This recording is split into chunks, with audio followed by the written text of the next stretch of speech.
नमस्कार बच्चों, इस वीडियो में हम हिंदी की पाठ्य पुस्तक कृतिका के पाठ 1 माता का अंचल का अध्ययन करेंगे, जो शिव पूजन सहाय के द्वारा लिखा गया है।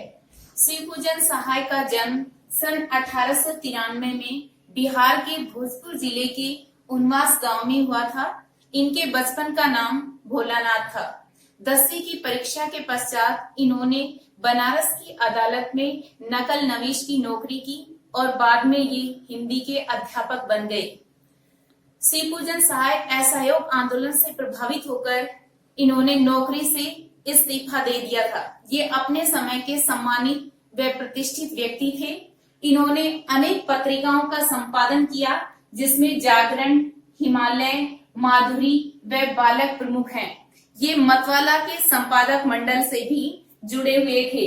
इनकी प्रमुख रचनाएं देहाती दुनिया, ग्राम सुधार, वे दिन वे लोग व स्मृति शेष हैं। इनकी संपूर्ण रचनाएं शिव पूजन रचनावली के 4 खंडों में प्रकाशित हैं। सन 1963 में इनकी मृत्यु हो गई थी। प्रस्तुत पाठ यानी माता का अंचल जो पाठ है, ये इनका प्रमुख उपन्यास देहाती दुनिया का एक अंश है।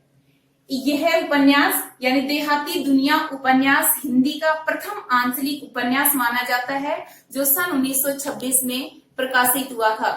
प्रस्तुत पाठ में माता का अंचल जो पाठ है, इसमें ग्रामीण अंचल का चित्रण ग्रामीण जनता की भाषा में किया है। और इस पाठ में लेखक ने ऐसे शब्दों का यानी आंचलिक शब्दों का अधिक से अधिक प्रयोग किया है, और लेखक ने ऐसे शब्दों का प्रयोग किया है जिनको अनपढ़ व देहाती व्यक्ति भी आसानी से समझ सकता है। शहर की चकाचौंध से दूर गांव की सहजता का चित्रण पाठ में देखने को मिलता है, यानी ग्रामीण संस्कृति का चित्रण पाठ में किया गया है। इसमें बालकों के द्वारा खेले जाने वाले विभिन्न घरेलू खेलों का चित्रण किया गया है तथा माँ की ममता व पिता के दुलार का पाठ में बखूबी चित्रण किया गया है, जिसका विस्तृत अध्ययन हम पाठ के अंतर्गत करेंगे, जो इस प्रकार। जहाँ लड़कों का संग तहाँ बाजे मृदंग, जहाँ बुढ़ों का संग तहाँ खर्चे का तंग।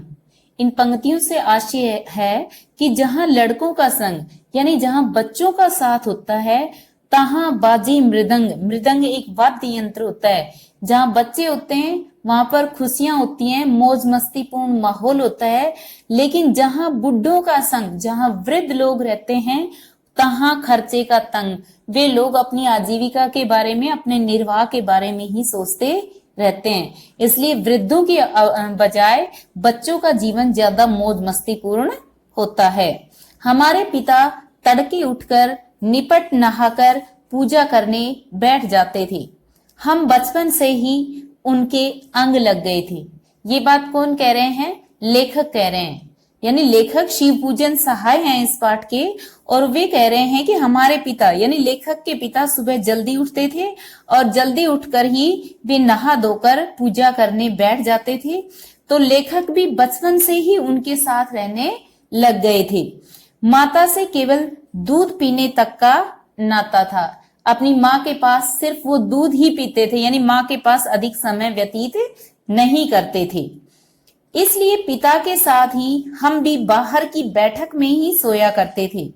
वह अपने साथ ही हमें भी उठाते और साथ ही नहला धुलाकर पूजा पर बिठा लेते। जब पिताजी पूजा करने बैठते तो वे लेखक को यानी अपने पुत्र को भी पूजा के लिए अपने साथ ही बिठा लिया करते थे। हम भभूत का तिलक लगा देने के लिए उनको दिक करने लगते और लेखक अपने पिता को परेशान करते कि उनके भभूत का तिलक लगाया जाए। कुछ हंसकर, कुछ झुंझलाकर और कुछ डांटकर वह हमारे चौड़े लीलार पर त्रिपुंड कर देते थे। लीलार होता है मस्तिष्क और त्रिपुंड का अर्थ होता है 3 रेखाएं। तो पिता से जब ये जिद करने लगते इनके मस्तिष्क पर भभूत से तिलक लगाने की, तो इनके पिता इनके मस्तिष्क पर त्रिपुंड बना दिया करते थे। हमारे लीलार में भभूत खूब खुलती थी का आशय अच्छी लगती थी। सिर में लंबी लंबी जटाएं थी। भभूत रमाने से हम खासे बम भोला बन जाते थे। लेखक के सिर पर बड़ी बड़ी जटाएं थी और जब इनके त्रिपुंड लगा दिया जाता था भभूत से तो ये बम भोला दिखाई देने लगते थे। पिताजी हमें बड़े प्यार से भोलानाथ कहकर पुकारा करते थे, पर असल में हमारा नाम था तारकेश्वर नाथ। यानी लेखक को इनके पिताजी खुश होकर के भोलानाथ कहते थे, लेकिन इनका वास्तविक नाम तारकेश्वर नाथ था। हम भी उनको बाबूजी कहकर पुकारा करते और माता को मैया।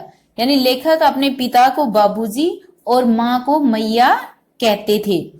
जब बाबूजी रामायण का पाठ करते तब हम उनकी बगल में बैठे बैठे आईने में अपना मुंह निहारा करते थे। यानी लेखक के पिता जब रामायण का पाठ करते तो ये वहीं उनके पास बैठ जाते और आईने में अपना मुंह निहारते रहते थे। जब वह हमारी ओर देखते तब हम कुछ लजाकर और मुस्कुराकर आईना नीचे रख देते, वह भी मुस्कुरा पड़ते थे। पूजा पाठ कर चुकने के बाद वह राम नाम लिखने लगते। कौन लिखने लगते राम नाम? लेखक के पिता। जब उनकी पूजा समाप्त हो जाती तो पूजा के पश्चात वे राम नाम लिखने बैठ जाते थे। अपनी एक रामनामा बही पर 1000 राम नाम लिखकर वह उसे पाठ करने की पोथी के साथ बांधकर रख देते थे। यानी लेखक के पिता की एक रामनामा बही थी जिसमें वे राम नाम लिखते थे और 1000 राम नाम लिख करके और वे उसे उस पुस्तक को रख देते थे। फिर 500 बार कागज के छोटे छोटे टुकड़ों पर राम नाम लिखकर आटे की गोलियों में लपेटते और उन गोलियों को लेकर गंगा जी की ओर चल पड़ते थे। यानी कि 1000 राम नाम लिखने के पश्चात 500 बार कागज के छोटे छोटे टुकड़ों पर वे राम नाम लिखते उनके पिताजी, और उसको यानी राम नाम लिखे कागज को आटे की गोलियों में लपेटते और गंगा नदी पर जाते थे। क्यों जाते थे? वे आटे की गोलियां मछलियों को खिलाने के लिए। उस समय हम भी उनके कंधे पर विराजमान रहते थे। जब इनके पिताजी गंगा नदी पर जाते थे मछलियों को आटे की गोलियां खिलाने के लिए, उस समय लेखक भी उनके कंधे पर बैठकर जाया करते थे। जब वह गंगा में एक एक आटे की गोलियां फेंककर मछलियों को खिलाने लगते तब भी हम उनके कंधे पर ही बैठे बैठे हंसा करते थे। जब वह मछलियों को चारा देकर घर की ओर लौटने लगते तब बीच रास्ते में झुके हुए पेड़ों की डालों पर हमें बिठाकर झूला झुलाते थे। कौन झूला झुलाते थे? लेखक के पिता। किसको? लेखक को। और लेखक के बचपन का क्या नाम था? भोलानाथ। तो इनके पिताजी गंगा नदी से लौटते समय लेखक को झुके हुए पेड़ों की डालियों पर बिठा करके झूला झुलाते थे। कभी कभी बाबूजी हमसे कुश्ती भी लड़ते। वह शिथिल होकर हमारे बल को बढ़ावा देते और हम उनको पछाड़ देते थे। यानी कि बाबूजी जब इनके साथ कुश्ती लड़ते तो लेखक उनको परास्त कर दिया करते थे, क्योंकि ऐसा उनके पिता स्वयं करते थे। वह उतान पड़ जाते। उतान का मतलब होता है पीठ के बल, यानी कि वे अपनी हार स्वीकार कर लेते थे और हम उनकी छाती पर चढ़ जाते थे। यानी कि जब इनके पिताजी हार स्वीकार कर लेते तो लेखक उनकी छाती पर चढ़ जाते और उनकी मूछें नोचने लगते थे। इस पर वह बनावटी रोना रोने लगते और हम अलग खड़े खिलखिलाकर हंसने लग जाते। यानी लेखक के पिताजी इनके साथ कुश्ती भी खेलते थे और लेखक के बल को बढ़ावा देने के लिए वे स्वयं हार जाते थे। लेखक जब उनकी मूछें नोचने लगते तो वे बनावटी रोना रोने लगते और इससे लेखक यानी भोलानाथ खुश होते थे। उनके साथ हंसते हंसते जब हम घर आते तब उनके साथ ही हम भी चौके पर खाने बैठते थे। वह हमें अपने ही हाथ से फूल के एक कटोरे में, फूल के कटोरे से आज से है कांच के कटोरे में गोरस और भात, गोरस का मतलब गाय का दूध होता है, वैसे दही को भी गोरस कहा जाता है, और भात सानकर मीन्स मिला करके खिलाते थे। यानी जब इनके पिताजी खाना खाने लगते तो लेखक भी उनके साथ ही खाते थे और पिताजी इन्हें कांच के कटोरे में गोरस यानी कि गाय का दूध और भात मिलाकर खिलाया करते थे। जब हम खाकर अफर जाते मीन्स हमारा पेट भर जाता, तब मैया थोड़ा और खिलाने के लिए हट करती थी। वह बाबूजी से कहने लगती, आप तो 4-4 दाने के कौर बच्चे के मुंह में देते जाते हैं। इससे वह थोड़ा खाने पर भी समझ लेता है कि हम बहुत खा गए। आप खिलाने का ढंग नहीं जानते, बच्चे को मुंह भर कर खिलाना चाहिए। यानी कि जब लेखक के पिता इनको खिलाते तो इनकी माँ और अधिक खिलाने के लिए हट करती, पेट भर जाने के बाद भी वो और अधिक खिलाना चाहती थी। यानी कि अपनी संतान के प्रति प्रेम के कारण माँ ऐसा करती थी। और वो इनके पिता से कहती कि भाई आप बच्चे को छोटे छोटे कोर खिलाते हैं, जिससे कि वह थोड़ा खाने पर भी यह मान लेता है कि मैंने बहुत अधिक खा लिया है। जब जब खाएगा बड़े बड़े कोर, तब पाएगा दुनिया में ठोर। ठोर का आशय स्थान। तो माँ कहती इनके पिता से कि जब बड़े बड़े कोर खाएगा, यानी बड़े बड़े ग्रास खाएगा, तभी दुनिया में अपनी जगह बना पाएगा। यानी जब हृष्ट पुष्ट होगा, जब ताकतवर होगा, तभी दुनिया में अपनी जगह बना पाएगा। देखिए मैं खिलाती हूँ, मर्दुए क्या जाने बच्चों को कैसे खिलाना चाहिए, और मैतारी के हाथ से खाने पर बच्चों का पेट भी भरता है। यानी तब इनकी माँ कहती कि मैं खिलाती हूँ, क्योंकि आप अच्छे से खिलाना नहीं जानते और आदमी बच्चों को ढंग से नहीं खिला पाते, और वैसे भी माँ के हाथ से खाए बिना बच्चे का पेट नहीं भरता। तो मैतारी का आशय होता है माँ। इसमें आंचलिक शब्दों का यानी देहाती शब्दों का पाठ में अधिक से अधिक लेखक के द्वारा प्रयोग किया गया है।